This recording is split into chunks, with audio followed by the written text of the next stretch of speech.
Hello, everyone, and welcome to today's virtual program at the Commonwealth Club of California. I'm Brian Watt, morning news anchor for KQED, and I am especially happy to be your moderator for this afternoon's program with political strategist Paul Begala. This program is part of the Commonwealth Club's virtual series. We'd like to thank our members, donors, and supporters for making this and all our other programs possible. We're grateful for the support and hope others will follow their example and support the club during these uncertain times. If you're watching along with us and you have a question you'd like for me to ask Paul, please put it in the text chat on YouTube. I will get them later in the program. And now I'm pleased to introduce our special guest, Paul Begala. Paul is the author of the new book, You're Fired: The Perfect Guide to Beating Donald Trump. It examines President Trump's political tactics and lays out the strategies Democrats must employ to unseat him in November. Paul has spent about 3 decades, maybe a little more, in political consulting. And this is where I get to disclose to you that I met Paul close to the beginning of those 3 decades and worked on one of his early campaigns. In 1991, he and his partner in strategy and craftiness, James Carville, took on a U.S. Senate campaign in a special election in Pennsylvania. Most people thought that the campaign of Senator Harris Wofford was hopeless. He was running against the formidable former Pennsylvania governor and U.S. Attorney General Dick Thornburgh. But Carville and Begala, as they were known at the time, took Wofford from way down in the polls at the start to a resounding victory on Election Day. I was Senator Wofford's personal assistant, so I got to watch from a front row seat Paul Begala do something many thought was impossible. The next year, 1992, Paul Begala helped Bill Clinton get elected president and then served as a close advisor to President Clinton throughout his term, helping to develop and detail the Clinton political agenda. In addition to Paul's continued political consulting work, he is a commentator on CNN and a research professor of public policy at Georgetown University. So today we're going to talk about the political landscape in the U.S., waiting for lots of news out of the political campaign today, and the outlook for Democrats in the 2020 election. Paul Begala, thanks very much for joining us. Brian, it is great to see you again. Honored to be at the Commonwealth Club and a pleasure to be with you again, my old friend. I'm proud that you went straight, that you got out of politics and you're in journalism. A path trod by Tim Russert and some of the great journalists I've ever known. It's a real pleasure to see you again. I wish it were in person. It took me a while, but I have done it. So let's start with your book, the very first words of it, the first chapter called Mea Culpa. And you say from the beginning that everybody got 2016 wrong, so I'm in good company. So what were Democrats missing 4 years ago that they really need to understand this year? It's that you can't be distracted by Trump. You know, the campaign, this is the first sentence of the book, you're right, is that the first law of politics that Bill Clinton taught me was that elections are about the voters, not the politicians. It's about the people, not the candidates. And boy, that proved out in his case. He's a great man and I love him, but he defeated a Medal of Honor recipient, Bob Kerrey, surpassingly heroic American, Bob Dole, who also was a war hero, and George H.W. Bush, a war hero. Clinton himself never served. So it's not just the personalities. It's not just even the character. It has to be about people's lives. And so when I ran ads that said, Trump says misogynistic things. He brags about grabbing women. He says racist things. He mocks man's disability. He insults POWs. That's all true. I don't regret them. but it was necessary but not sufficient, because I didn't say how that affects the life of a retiree in Pennsylvania, a farmer in Wisconsin, an office worker in Michigan. Those folks were left out of my advertising and my critique of Trump. And I think that is, it's on me. It's on everybody else who did it, but it's particularly on me. And that is really the biggest reason I wrote this book, is I learned from that experience not to be distracted by what I believe is Trump's piggish personal behavior, not to excuse it, but to say, oh, by the way, he's in court trying to take away your health care. And even if he was a lovely man who never used foul language and never said racist things, he's still trying to take away your health care. And that actually matters more in people's lives.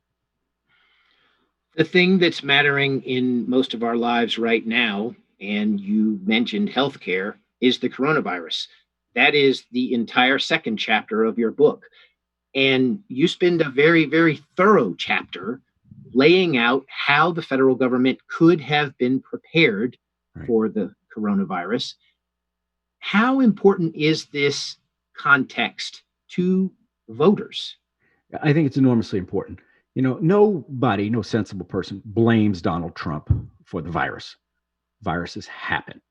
And yet we do require our president to respond and to be responsible.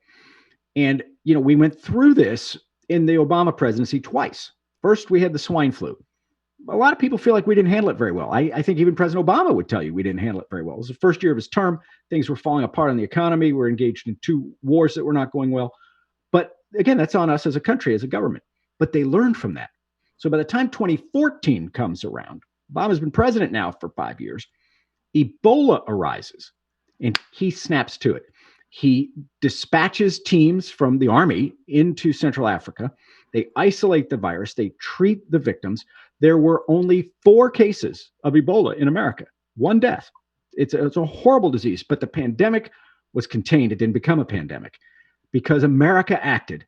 And so learning from that, President Obama then set up a permanent structure in the National Security Council, put a rear admiral in charge, a guy named Tim Zeimer, totally non-political, national security professionals designed to head off pandemics when they come again, and they're inevitable.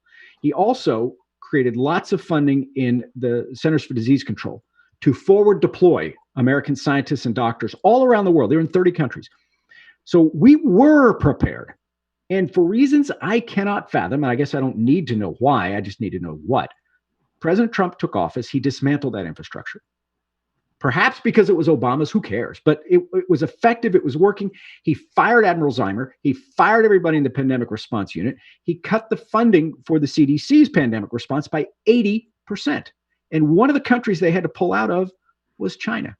So when the pandemic came, this is Chinese responsibility. But, as the greatest, freest country in the world, we were there. We had been there and would have helped. I really believe that. So what he did and what he failed to do is critically important. Then when experts were telling him it was terrible and serious, he was telling us it was no big deal. He was telling us that President Xi had it under control. He even shipped millions of pounds, 17 tons of our personal protective equipment from America to China because he felt like he kept telling us there's no big deal here. So what he did and what he failed to do is his responsibility, not the disease.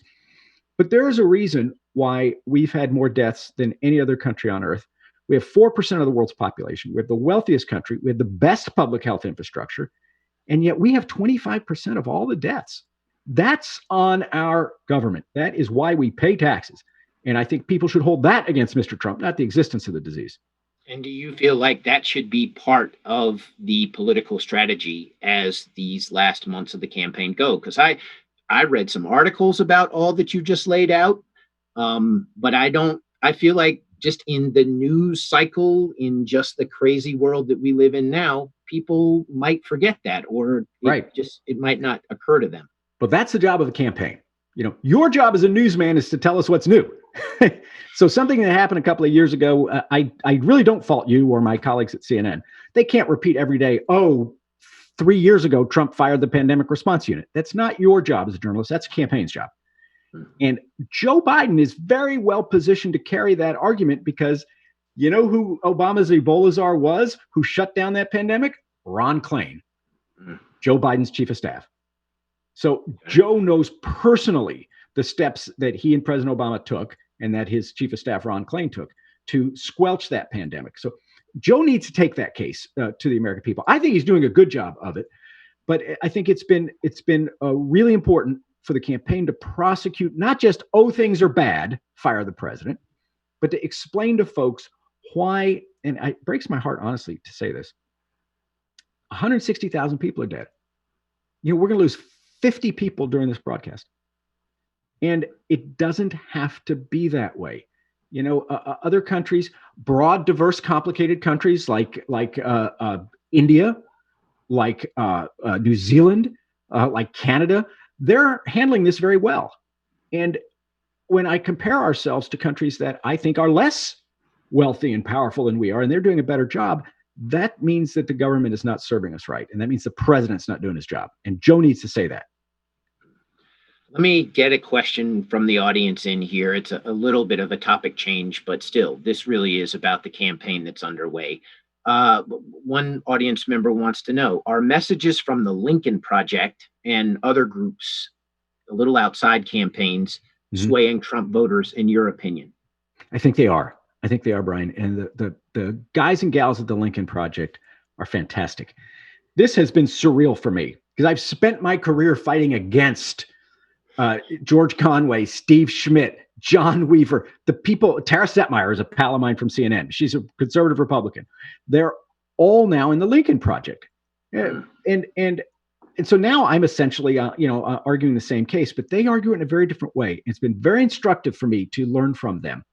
They understand Republican voters far better than I ever will. And one of the things that they have come to believe is that for a lot of Republican voters, a lot of Trump voters, when people like me complain that Trump's a bully, they like it because he's our bully. Right? Oh, he's standing up to evil Nancy Pelosi or the evil left or the atheists or Antifa or whoever it is they're upset with. Lincoln Project doesn't say Trump is a big fat bully. They say he's a wimp. He's weak. He can't walk down a ramp at West Point. He can't hold a glass of water. He can't complete a thought. When you take on an autocrat wannabe and you take away the strongman mantle, it really disempowers him with his followers. And so I think a Lincoln Project men and women are just geniuses, and I've learned a lot from them. It's really odd being on the same side of those folks, but I really respect them. I hope that I would be enough of a patriot if my party nominated a Donald Trump of the left for me to do the same thing. You did mention Nancy Pelosi back there, and I want to, since we are sort of in the region of Nancy Pelosi, you spend a good moment in your book really talking about her as a political genius. But you do point out that she's not subject to the Electoral College. Right. So what is Nancy Pelosi's political genius, and how can a presidential campaign use that genius, apply it? In fact, if there's a hero of this, if there's a goat in the book, it's me, because I screwed it up in 2016. If it's a hero, it's Nancy. I am her greatest admirer. I've said this for years. I've worked with and around probably 7 speakers. I have never seen a legislative leader so able. I even think she's better than Sam Rayburn. I'm serious. I think she's the greatest speaker in American history. Here's why. She knows power. She knows policy. She knows politics. So on the politics side, my side, here's what she did. She looked around the country, and districts were largely gerrymandered against her party because Democrats got wiped out in 2010. So the Republicans, they were able to draw the maps in a very favorable way for them. She needed to pick up 23 seats currently held by Republicans. She picked up 41. So I studied very carefully, and I helped. Actually, I volunteered. I no longer advise politicians, any of them. I don't do super PAC work. I don't do any of that. But I'm allowed to volunteer. So after Trump won, I went to see her, and I said, okay, Nancy, I'll go anywhere you want. I'll do anything you want. The only condition is you can't pay me. And she laughed. She said, well, you drive a hard bargain. So I went all around the country to races that she had targeted. And this is what I saw. She recruited diverse candidates. She put a real premium on diversity. America's first woman speaker understood that when you expand the talent pool, you get more talent. So Democrats ran more women and more people of color than ever before. In fact, the majority of their candidates were women or people of color. Number one. And actually 1A in diversity, also diversity of life experience. Lots and lots of military folk where Democrats have been weak. Lots of intelligence folks. even an NFL football player, my friend Colin Allred, even a former mixed martial arts professional fighter, Sharice David, a Native American from Kansas who won. So she recruited brilliantly and with great diversity. So her candidates look like America. Second, she did what the social workers say. They say, you have to meet people where they live. That is to say, she ran moderate candidates in moderate districts. None of those 41 Democrats who won Republican districts, none of them ran ads attacking Trump. None of them ran ads calling for impeachment. None of them ran on Russia and Mueller. All of them ran on kitchen table economic issues, principally healthcare. So she understood this. And I've been doing this a long time, but I watched and learned, and I tiny bit participated. And it was really an epiphany for me, because all I do every night, even if I'm not on TV, I go out in the yard and scream about how I can't stand Trump, right? But she saw past that. It's not like she likes him, but she's smarter. She's a lot smarter than me and a lot smarter than Mr. Trump. And so she understood you had to talk to people about what they cared about. And the fact that Nancy Pelosi or Paul Begala doesn't like Trump is news from nowhere. But the fact that we have a plan to help you pay for your daughter's insulin, right? Or your grandmother's nursing home. Wow. Oh, that's different. And that affects my life a lot more than me hating on Trump. So anyway, I love her. I think she's an absolute genius. Okay. We're getting a lot of really good questions from the audience, so you'll see me looking down to process them. There is concern among the audience members about voter suppression, about our ability to vote in this election. One says 25 million Americans are about to lose their homes because they can't pay rent. If these people have to move now, how is this going to affect registrations and in turn their ability to vote in this election? It's a great point, and I'm really glad that that viewer and listener wrote that. Well, the first thing everyone can do, including me, including you, vote.org. It's a nonprofit website, and it will tell you whether your registration is up to date and accurate. It will check for you, vote.org. So every citizen should be registered. And I mean this. As partisan as I am, I'd much rather have somebody register, participate, and vote for Trump than just to sit it out. I really believe in the wisdom of crowds. And I really believe that if everybody is in this together, more people are going to accept the result. So that's first. Check your registration status. But for folks who are at risk of being evicted, for folks who are at risk of being purged, and I walk through this in the book, how the then Secretary of State, now Governor of Georgia, purged voters from his state, disproportionately African American, how they manipulated the number of polling places to disadvantage the Black community. None of these things would have been legal under the Voting Rights Act that John Lewis bled for, but the Supreme Court eviscerated the Hart Section 5 of the Voting Rights Act in the Shelby County versus Holder case. So unscrupulous politicians like the governor of Georgia can do this now. So Democrats have to organize around it. They have to get people registered. They're working their hearts out, and they're doing this, but they have to overcome this. A couple other things. I would vote by mail. The president is not telling the truth. It is perfectly safe. It is immune from fraud. The Brennan Center for Justice at NYU did a study. Colorado votes 100% by mail. So they studied Colorado. The incidence of fraud was 0.0000001%. 1/10,000,000th of 1%. So it's absolutely ethical. It's perfectly safe. Now they're crippling the Postal Service to manipulate, because usually maybe 5 or 10% vote absentee and vote by mail. We're going to have over 50%. So there will be a flood of absentee ballots. And this partisan hack who Trump has put in charge of the Postal Service is trying to reduce their ability to handle the capacity. So a couple of things. Pelosi is fighting to fully fund the Postal Service in the emergency bill that they're working on, but also we can do things to help every citizen. Many states allow you to vote in a drop box. It's perfectly secure. You don't even have to put it in the mail, though. You just drive by the firehouse or the police station or the government office. And these things are all secure, and I've seen them. They're all locked up. They do it in Ohio. They do it in Michigan. They do it in Pennsylvania. They do it in lots of places. You can push your county registrar, wherever you are, to allow drop box voting so that you don't even have to bother. My mailman's a guy named Jesse. I love him. I don't even have to bother Jesse. I can just go and drop my ballot off. Another thing people can do, particularly younger folks, volunteer to be a poll worker. The majority of poll workers in America are over 60. A huge percentage are over 75. these folks are most at risk for COVID. I mean, we're all at risk, but if you're over 60, over 75, much more so. So younger folks should consider, I don't really want to put anybody at risk, but should consider if they feel they can do it safely. Mask up, PPE, gloves, even a face shield. Volunteer to be a poll worker. Set your partisan hat aside. Serve your community, serve your country. That will lessen the lines. So when folks do vote in person, the lines will be shorter because we have more poll workers who can check you in and help you out. So there are things we can do, but your listener is exactly right to be worried about this, Brian, because I am too. I've never seen such a sustained attack on the right to vote since we passed the Voting Rights Act.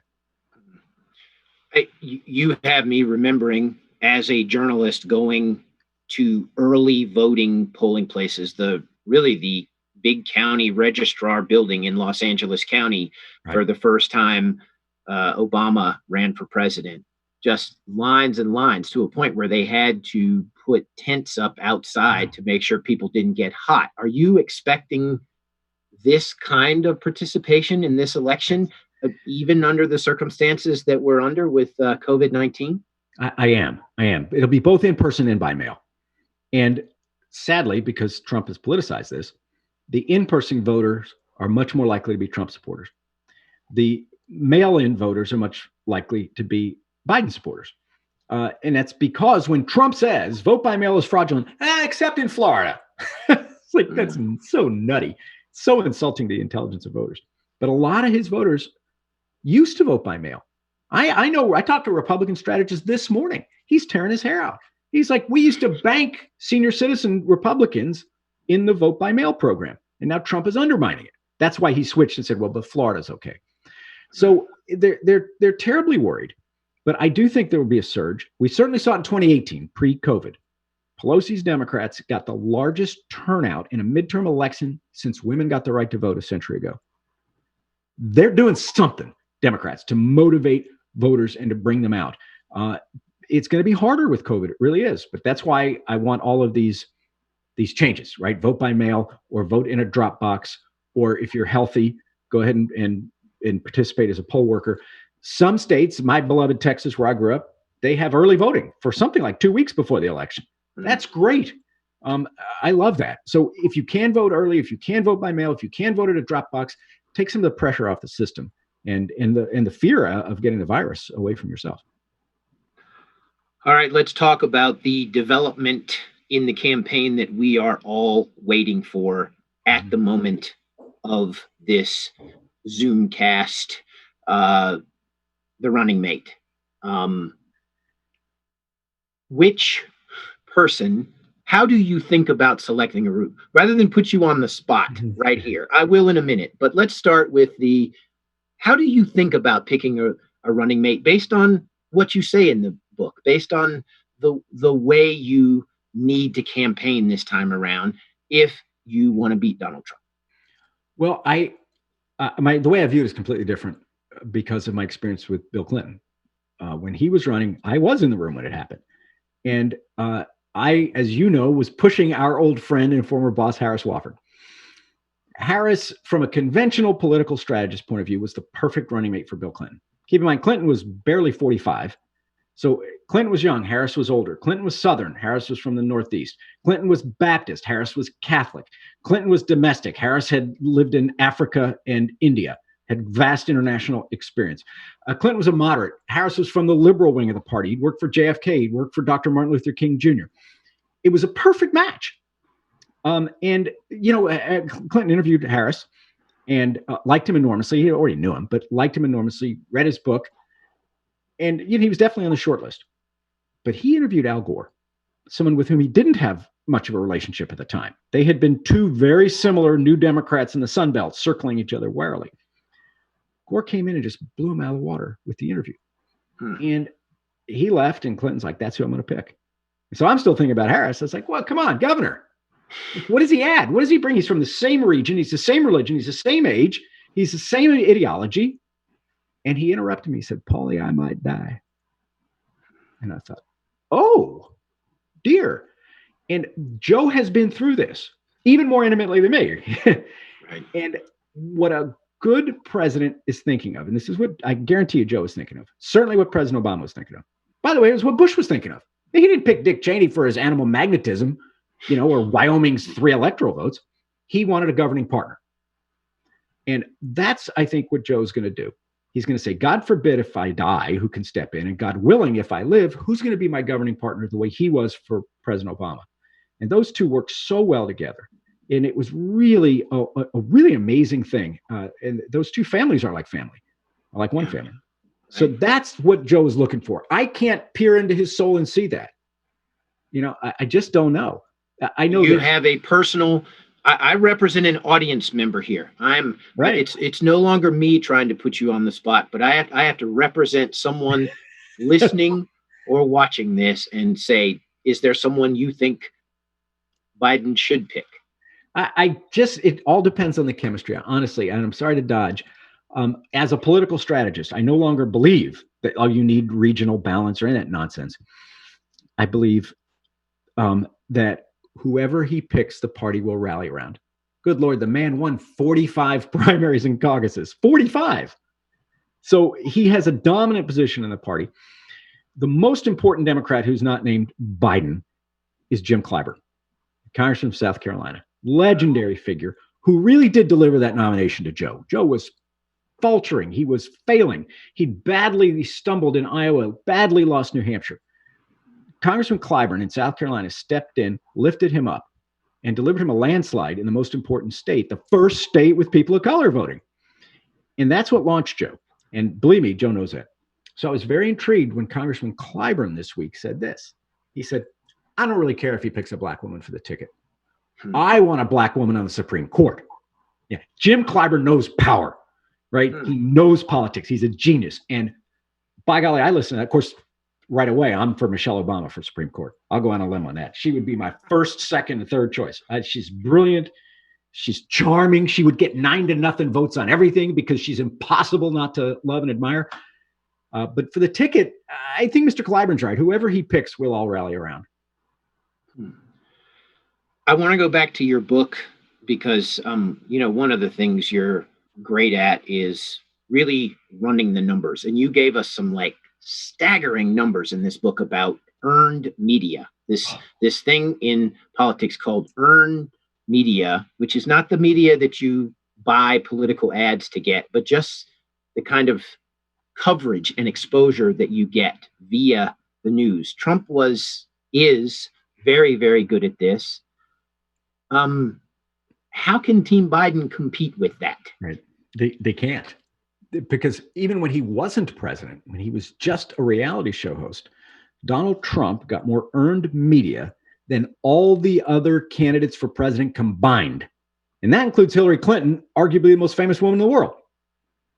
He dominated it. And, he dominated it with shtick, with performance art, with, I think, racism and sexism, but he dominated. And he is of the mind that all publicity is good publicity. He's the guy who his first marriage was falling apart, and he's the guy who put it on the front page of the paper. Who does that? Lots of people have marital problems. I really don't judge. But good night, who calls the New York Post and leaks to them, my mistress said is the best sex she ever had? Donald Trump does that. So he has this animal-like genius of garnering free press. And there's a method to his madness. He uses it to divert. I believe that Trump uses division for diversion. So Hurricane Maria bearing down on Puerto Rico devastated that island. Our president and our administration did not respond well. Mr. Trump was flat-footed. His emergency relief people weren't there. The people of Puerto Rico, American citizens all, were suffering. You know what Trump did? He attacked Colin Kaepernick of the 49ers for taking a knee. Now, it's not that he didn't mean that racist attack on that black quarterback. He probably did. I believe Trump probably means these racist things. But he also understood that all of us would go, hey, wait a minute. Why is he attacking Cap?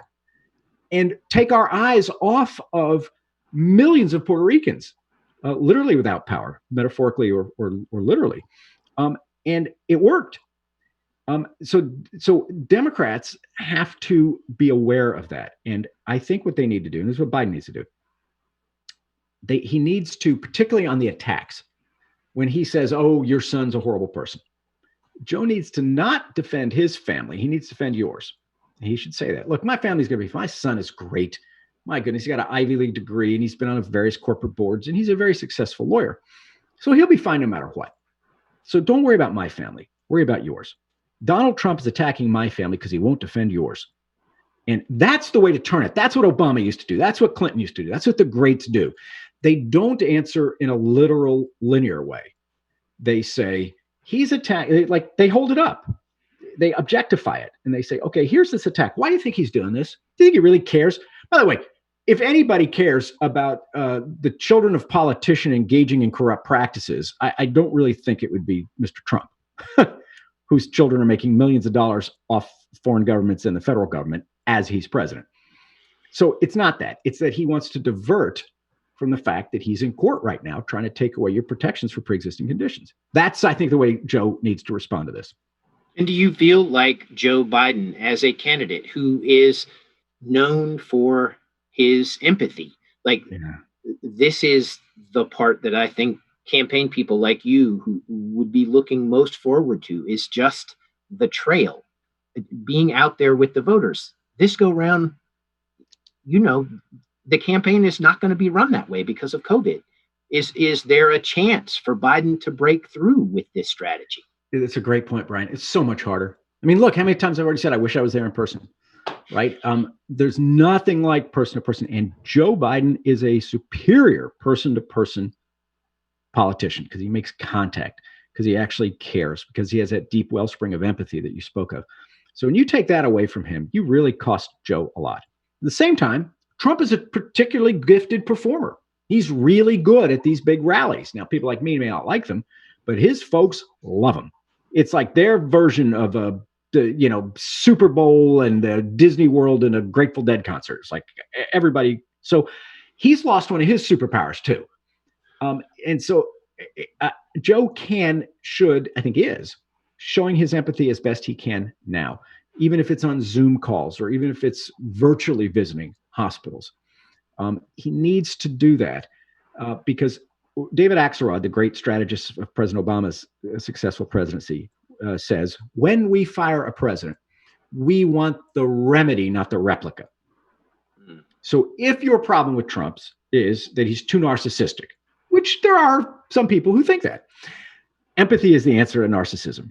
And in this sense, Democrats were very wise. They picked the antithesis of Mr. Trump. Some of the Democrats running, they were out there dropping F-bombs themselves. They were going to be just as vulgar and just as divisive. And there was a theory that Democrats wanted their own Trump, right? Biden had a different theory. He's like, matter meet antimatter, narcissism meet empathy. So he's not going to be slinging F-bombs, or I hope he doesn't attack Trump's kids. I know I just made a snide comment, but I hope he doesn't. I hope he makes it about your kids. I want to go back to the listener questions and ask you, will Biden's relationship with China and Ukraine be a serious issue? Sure. Trump will make it one. Joe Biden went into Ukraine at the behest of the President of the United States and got them to fire a corrupt prosecutor. That was a very good thing. Now, Trump claims, that prosecutor was about to indict Joe's son. Is not true. In fact, he had declined to. So if you want to protect your son, you'd keep the corrupt guy in there, right? Who was not going to go after this gun. And no one in Ukraine, in the government, who has investigated this to a fairly well, or in our government, no one has found any wrongdoing by Biden's son. And in China, I think China could be one of the critical swing states of this election, because Trump has had this odd whipsaw relationship with China. Some days he's out there attacking them viciously and slapping tariffs on that only hurt Americans. And other days, like when COVID struck, he's apologizing for Xi Jinping. He's telling us that the Chinese Communist leader is doing a great job. When the Chinese Communist Party made Xi Jinping president for life, of course, no free elections there. It's not a free society like ours. They just declare him president for life.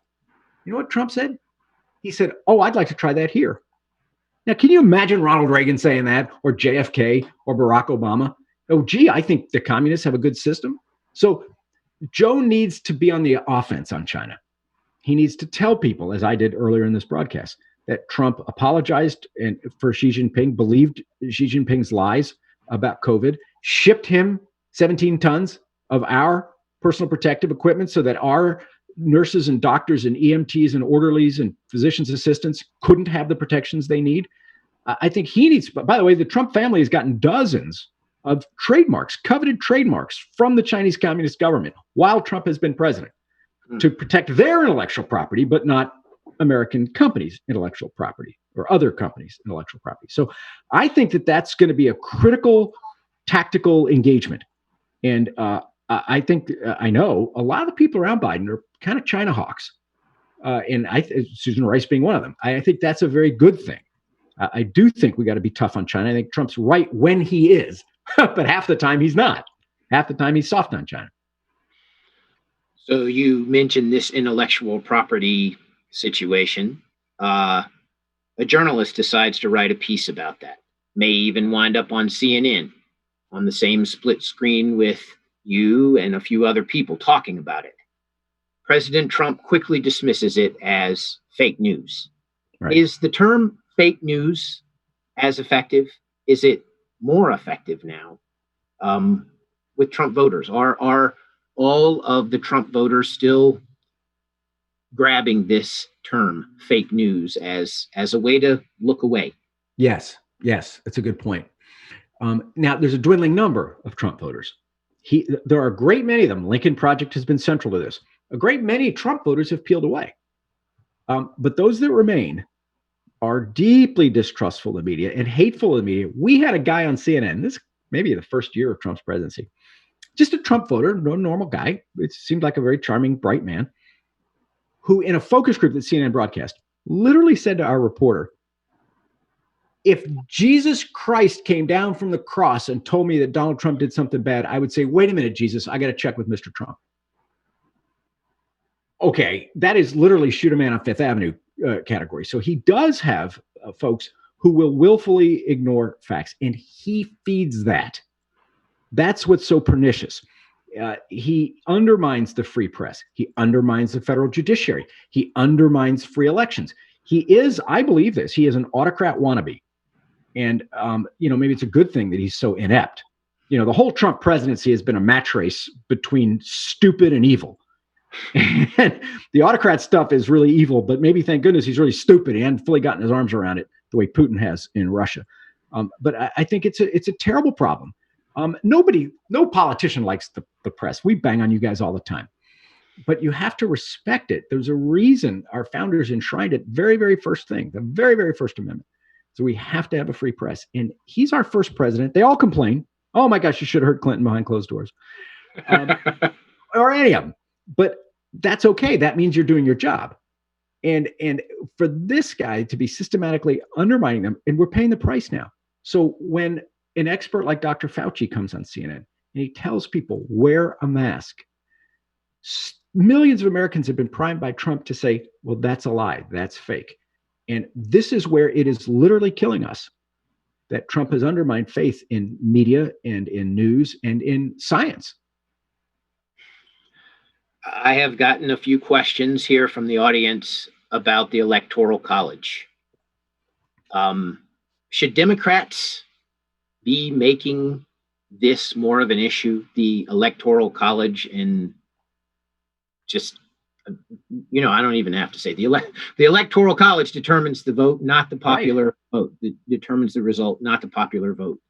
Is this something that Democrats should be working harder to change? Is it going to resonate? I think they need to work hard to change it on the state level, not right now, because we're in the middle of a pandemic and we're in the middle of an economic collapse. But there's a guy in the Bay Area, Steve Silverstein, who I know, who's a big supporter of the national popular vote movement. I write about it in my book. This is a terrific idea. You can work around the Electoral College without changing the Constitution. Amending the Constitution is very cumbersome. Small states will never go for it. So we can't, practically, we can't do it. But what Steve and others have figured out is if a state decides, states get to allocate their electors any way they want. In fact, when George Washington ran, people didn't vote. The legislature just picked the electors. So there's actually nothing in the Constitution that says you and I have a right to vote for president. I think that's crazy, but that's the truth. So in fact, California legislature and the governor could sign a law that says the winning coach of the Cal Stanford game gets to pick our electors. They can do anything they want. Now, every state has an electoral code, an election code, and they require elections. But California is part of this. There's an interstate compact now. Maryland was one of the first that I heard about it because I'm up in the DC area.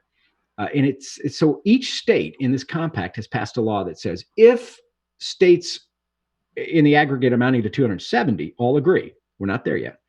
Something like 214 though. If 270 electoral states agree, then California's electoral votes will not go to the winner of California. They'll go to the winner of America. They'll go to the winner of the national popular vote. And a whole lot of states have done this. I think Colorado's recently joined, and I think they're around 212 or 214. They're getting there. I would love that. First, I'm from a big state. I'm from Texas. Right. And Texas is like California. It's just an ATM machine for the politicians, and they never campaign there for real because California has mostly my lifetime, well, my adult lifetime, been kind of very good for the Democrats. Texas has been very good for the Republicans. Texas changing. But I want my president to have to campaign hard in all the states, in big diverse states, in small states. And, you have situations where New Hampshire, great state, they get 4 electoral votes. Politicians are going to spend more time in New Hampshire with 4 electoral votes than California. Okay, that's crazy. So I like this workaround, and you can do it without changing the Constitution. But I wouldn't raise it right now. I wouldn't advise Joe. I don't advise Biden. I don't advise any politicians anymore. But if I were to advise him, I have it in the book because I think it's interesting. But I wouldn't want to run on that right now when people are staying up at night worried about sending their kid back to school because she might get a deadly virus. That's far more important. Since you were ticking off some individual states, and I don't mean that you tick them off, but I mean that you well, I just ticked off New Hampshire, which I love. A lot of the more recent polling is suggesting that a state like Georgia in the Deep South could flip. Do you think this is a real possibility in this upcoming election, and why? Absolutely. And I've spent a lot of time in Georgia. I've worked in Georgia. The late, great Zell Miller was a mentor as well as a client. He's the guy who introduced me to Bill Clinton. And so I love that state. And it is changing very quickly. All states are changing based on the voting patterns of college-educated white people. And that's a big mouthful, college-educated white people. Political consultants used to have a shorthand for college-educated white people. We called them Republicans. Right? No Democrat ever wins them. Barack Obama, pretty good politician. He lost college-educated voters by 11. White voters, college-educated whites by 11. And won comfortably twice. Women were a little better. He only lost them by 3. But look what's happened since then. President Obama loses them by 3. Hillary wins them by 7. College-educated women, white women, college-educated white women. And they're disproportionately in the suburbs. So we go from -3 to +7. That's really good, Hillary. Guess what? Pelosi's team, 2 years later, they didn't lose by 3. They didn't win by 7. They won by 20. And in the polling I'm seeing now, Biden is winning by 39. A group that Obama lost by 3. So white people in the suburbs are really changing, number one. Number two, in Georgia, as the son of the South, you know this, there is a reverse Great Migration. The grandchildren of the African Americans who left because they couldn't stomach segregation after the Second World War, and they moved up north. They moved to Chicago. They moved to Newark. They moved to Detroit. They moved to New York. They moved to Boston. They're coming home, and they're coming home to Atlanta because it is such an economic powerhouse. It is so richly, wonderfully diverse. And so Georgia has this terrific influx of very well-off, very well-educated African-American folks who are coming back to where their grandparents had lived. So that's really changing Georgia politics lightning fast. I think in a fair election, Stacey Abrams is your governor, who's a remarkable talent. So yeah, I think it is in play for those two reasons. Most states don't have that influx of African Americans coming from the North, but every state, the votes of white people, particularly women in the suburbs, are moving so fast. And I consider it Newton's third law of motion. For every action is equal and opposite reaction. The action was Trump's dominance with working class whites. I mean, when I was working for for Harris Wofford, we'd go out. You were with him. Go out to Monessen, Pennsylvania, southwestern PA. They're all steel workers and coal miners, and they're all Democrats. 30 years ago, when you were traveling with them. Today, they're all Trump people. I mean, I saw people in Southwest Pennsylvania who were the county chairman for Bill Clinton and Al Gore, who are now the county chairman for Donald Trump. So working class whites, Democrats have completely lost them, and it breaks my heart. But the reaction has been that college-educated whites are like, well, wait a minute. You know, it's so weird to me. When I was a kid, my whole life, the guys whose names were stitched over their pockets, they were Democrats, right? And the guys whose initials were embroidered on their French cuffs, they were Republicans. And now they're switching. It's just an amazing realignment. So a long way of saying it puts Georgia in play, puts your native North Carolina in play, Brian. You would know better. I even think it puts my beloved Texas in play. Okay. All three of those states have sizable rural populations. Yes. And I've heard some really good reporting on NPR about the importance of the rural vote. Why has it seemed over the years that the Republican Party is better at reaching rural voters than the Democrats? And what can Democrats do to change this? Well, because they have been, though. I mean, I give them credit. You know, they go out there and they've asked for their votes. They convey a sense that they carry their concerns. It's one of the things I'm proudest of in this book is that I worked hard. I grew up in a small town. I spent a lot of time in rural Virginia. And so I care deeply.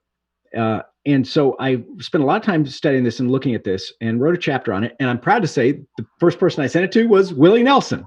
It's a Texas thing. Willie has been the greatest champion of family farmers in America for 4 decades. And he really knows farm folks and farm policy. And I'm proud to say Willie really liked this chapter. He even gave me a blurb for the book. I may be the only guy in the world whose book was blurred by Bill Clinton and Willie Nelson.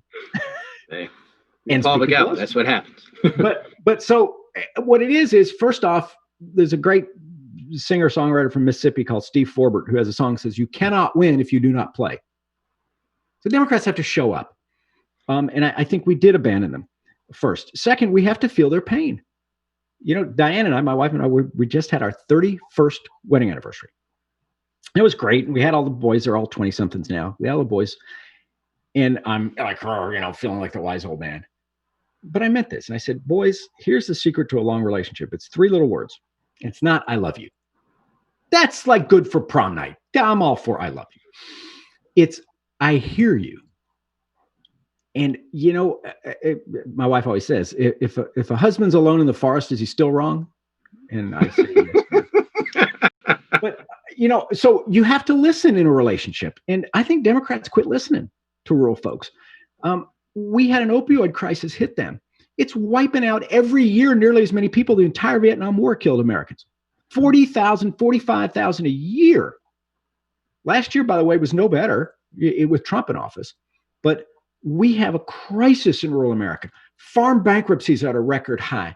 Farm incomes at a record low. Farm suicides are rising and tragically high.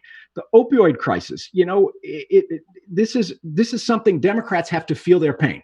We have to listen to them. And Democrats are not going to be with them on every issue. There's a lot of rural folks who have really different views, particularly about guns, other issues. That's okay. You have to respect them, listen to them, talk to them, make the case. And by the way, you don't have to win them all. You just have to lose by less. You know, if Democrats just cut the margin to where Barack Obama had it, he won comfortably twice. So it is like a plea for me.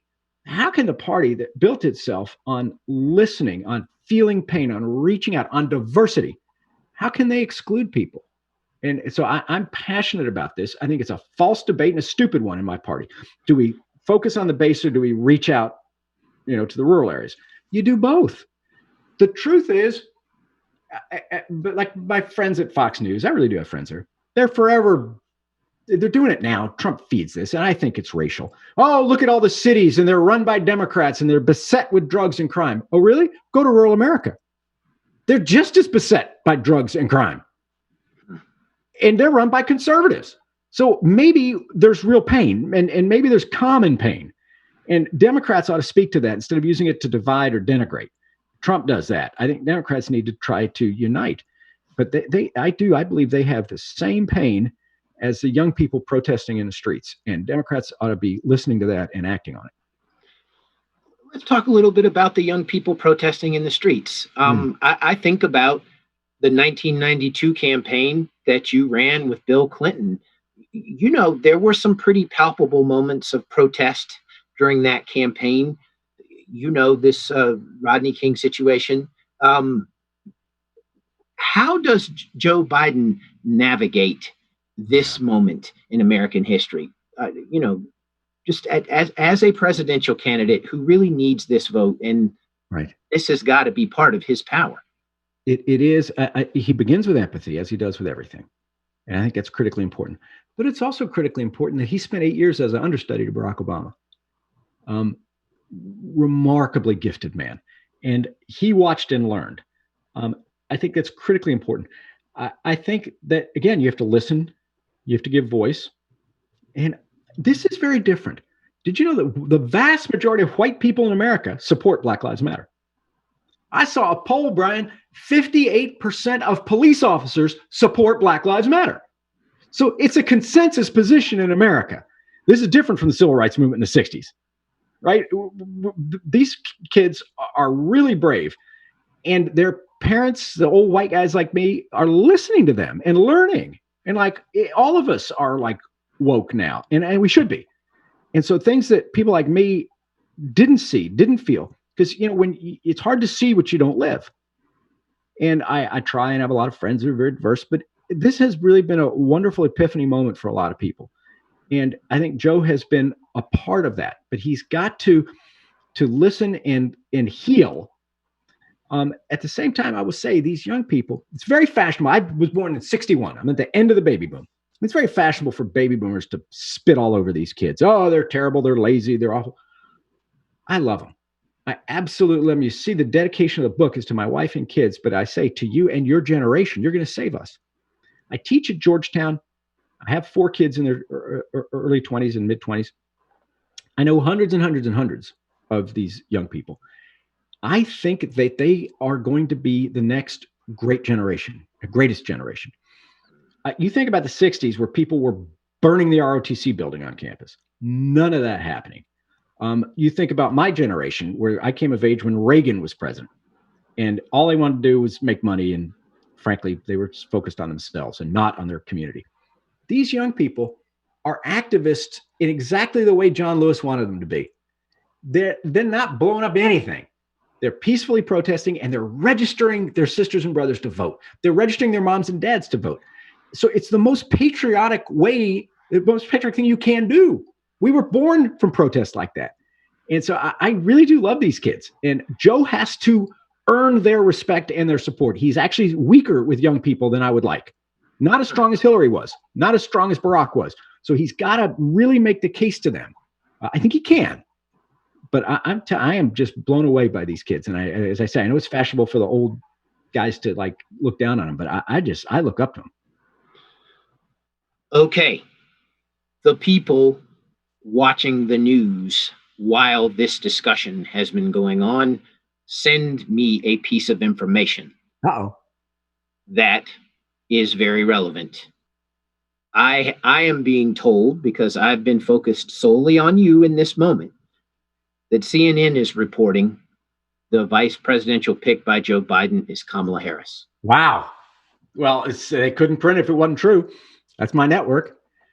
Well, I was going to say, I'm glad it's your network. This is coming. This is hot off the phone screen right here. This is CNN. Now, I'm still waiting. Yes, that's what New York Times has it too.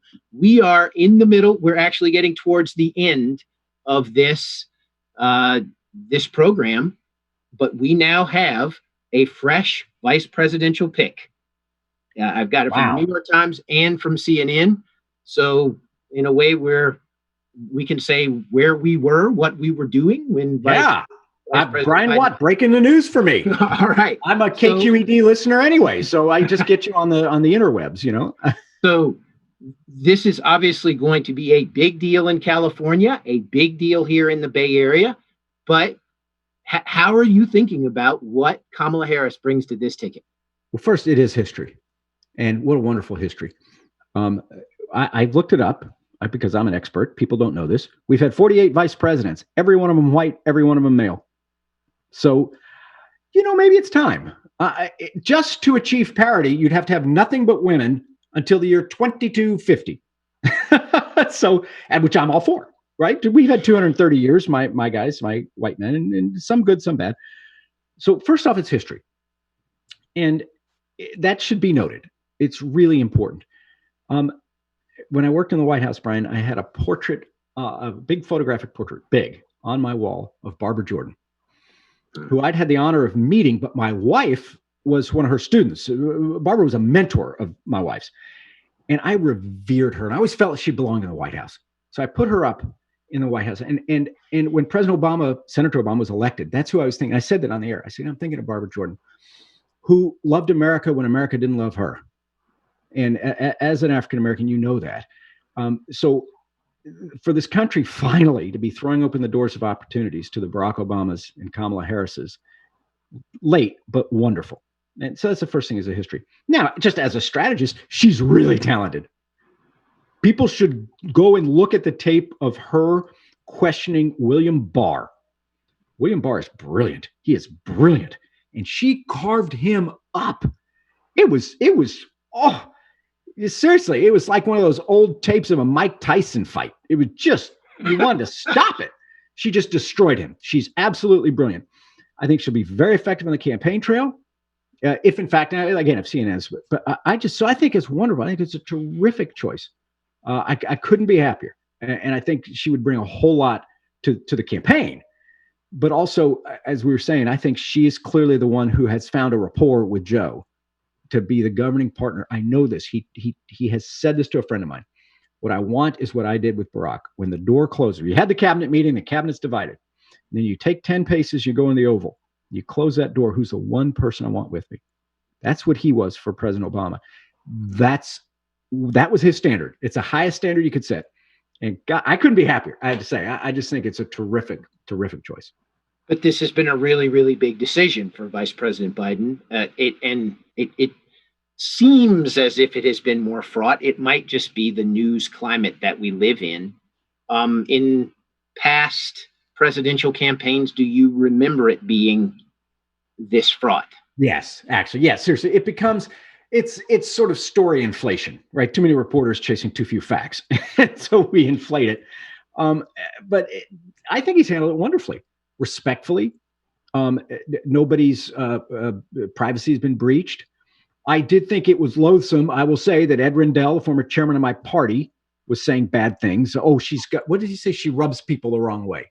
Really? Others were saying she's too ambitious. How can you be so stereotypically sexist? Right? Believe me, I've worked for a lot of politicians the last 35 years. 100% have been ambitious. Many have been women. Actually, I worked for both Feinstein and Boxer in your community, two Bay Area women who are pretty impressive themselves. Wish that we'd had a country that could put them on the ticket 20 or 30 years ago. But thank God that Kamala is apparently going to be the choice. I couldn't be happier. I like her personally. I admire her professionally. I'm impressed with her politically. Since you mentioned ambition there is a listener audience member who wants to know if you have any advice for a young Democrat running for office right now. Oh my gosh. First, thank you. There's never been a harder time to run, never been a harder time to serve. It's just really remarkable. And so first, thank you. Seriously. Second, it's like every cliche that an old dad says to a young person, is it follow your heart. Listen to lead. This is what the country wants more than anything. And we talked about it with rural folks, but it's the same in the suburbs and it's same in the cities. I do think politicians, sometimes think they should have been given two mouths and one ear, but they weren't. God gave us two ears and one mouth. So I mean it. Listen to your folks and be open, especially to the criticism. Bill Clinton taught me that. He did. He was the most open-minded grown-up I'd ever known. And even the critics, he used to say, Lincoln used to say this, but Clinton would quote Lincoln saying, our critics are our best friends because they point out our flaws. So and what Hillary would say is you got to develop a hide like a rhino. So that's part of listening, because you can hear a lot of things you don't like, and a lot of things you don't want to hear, and a lot of things are unfair and untrue. So open ears, thick skin. That would be my advice. So we just have a few minutes left. And what I want to ask you, I am thinking about the last 4 years, really from this point 4 years ago. A couple months later, maybe a month or so later, I actually had dinner with you. Mm-hmm. And there was this sense that Hillary was going to win, and she didn't. And I would say that it was already a very, very exhausting campaign for the media and for anybody who consumes political news. And the last 4 years have been pretty exhausting and pretty high anxiety. Are you anxious about what this country is going to see from now, really, until you could even say the end of the year, because the actual vote, election day, is just somewhere out there in the middle of what we're about to go through? Yes, I really am, Brian. I don't mean to bring you and your listeners down, but I'm terribly worried. I'm worried Trump might win. He did the last time. I'm terribly worried about foreign interference. I'm worried that the Russians will use deep fake videos, which did not exist. I go into this in the book, did some research, found out that there's technology. You can make a video, not like these clumsy ones they've made about Nancy Pelosi, where it's obvious they doctored it. You can make really good ones, and the Russians have that capacity. So I'm worried about a legitimate Trump win. I'm worried about foreign interference. I'm worried about voter suppression.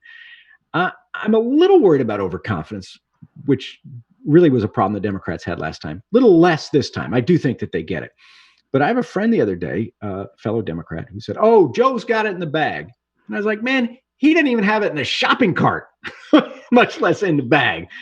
And so it's a very long way. And I guess the thing I'm most worried about, and I do write about this in the book, is that for the first time in American history, there is a legitimate concern that the incumbent president will not peacefully surrender power if defeated. Now, this has never been an issue. We've had much more bitter politics. Go back to the campaign of 1800, where Thomas Jefferson challenged the incumbent president, John Adams.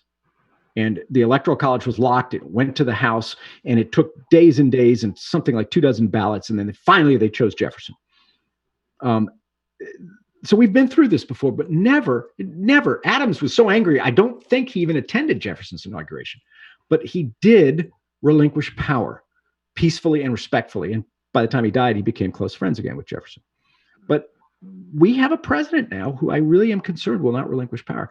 So it's not fair, but it means Biden has to win by so much that no reasonable person will believe it when Trump says that it's fraudulent.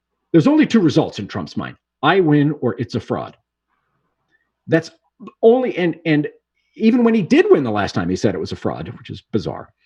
So I'm very anxious. I wish I could tell your viewers and listeners, oh, it's all great. It's not.